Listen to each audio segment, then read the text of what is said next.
Welcome to the Rubin Museum. My name is Sonu Shamdasani and I'm the guest curator of this exhibition of Liber Novus, the Red Book of C.G. Jung. I'm a historian of psychology specializing in the work of Jung, based at the Wellcome Trust Centre for the History of Medicine at University College London. Liber Novus, Jung's Red Book, is what he considered the central work in his oeuvre. It is literally his most important work, yet it's startling that to this day it has remained unpublished and unseen by the public at large. His first major work in which he articulated his original theories was Transformations and Symbols of the Libido in 1912. In this work, he subjected a large array of myths and religious conceptions in various cultures to a psychological analysis.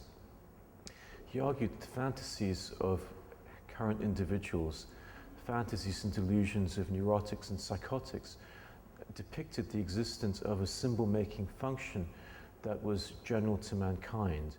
After finishing this work in 1912, Jung began to ask himself that if all cultures up to this date had had a myth, had lived within a functioning cosmology, what was his cosmology?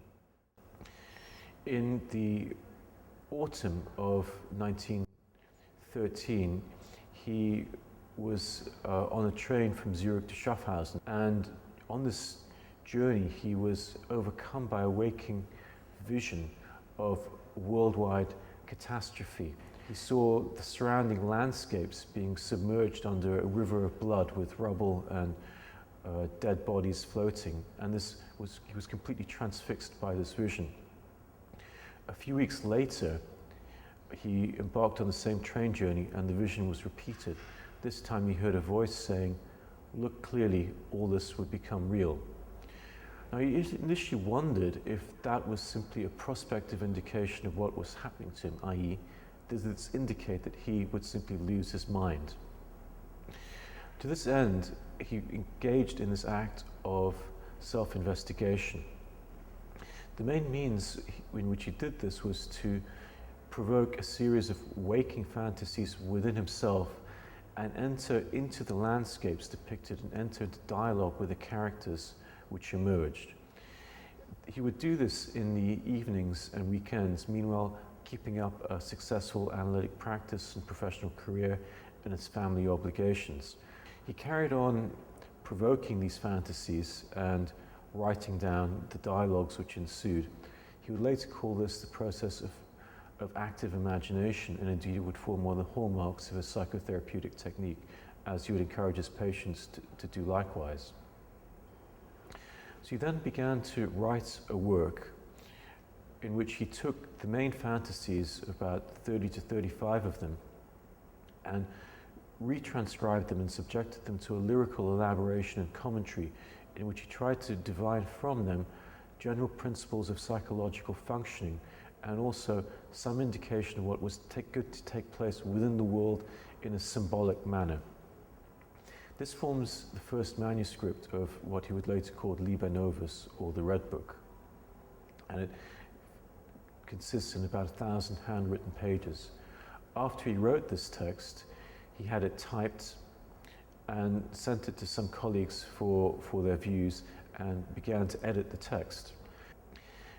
After writing this and having it transcribed, he began to take out some parchment pages and he retranscribed the text again in this beautiful calligraphic style which you see in the exhibition here and illustrated with his paintings.